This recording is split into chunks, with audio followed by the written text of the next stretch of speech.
ദിനവൃത്താന്തം 2-ാം പുസ്തകം അധ്യായം 27. യോഥാം വാഴ്ച തുടങ്ങിയപ്പോൾ അവന് 25 വയസ്സായിരുന്നു. അവൻ 16 വർഷം യെരൂശലേമിൽ വാണു. അവൻ്റെ അമ്മയ്ക്ക് യെരൂശ എന്നു പേർ. അവൾ സാദോക്കിൻ്റെ മകളായിരുന്നു.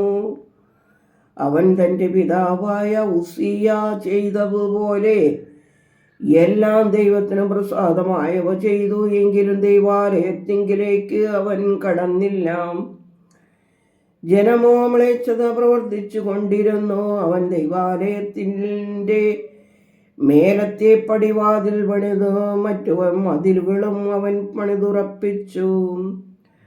അവൻ യഹൂദ മലനാട്ടിൽ പട്ടണങ്ങളും അരമനകളും ഗോപുരങ്ങളും പണിതു.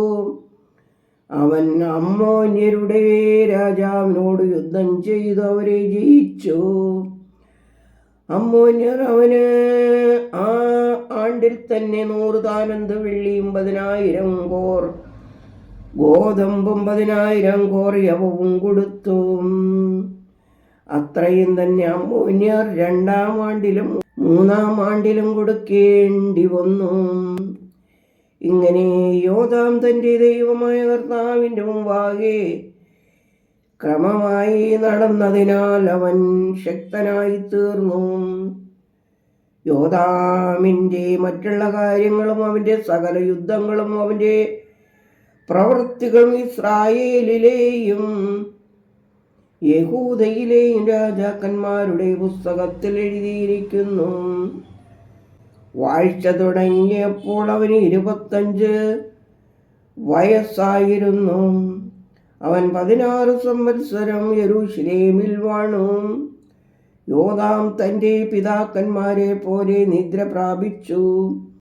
അവനെ ദാവീദിൻ്റെ നഗരത്തിൽ സംസ്കരിച്ചു. അവൻ്റെ മകനായ ആഹാസ് അവൻ്റെ സ്ഥാനത്ത് രാജാവായി. ദൈവമേ, സ്തുതി നിനക്ക് യോഗ്യമാകുന്നു. ഭാർഗമോർ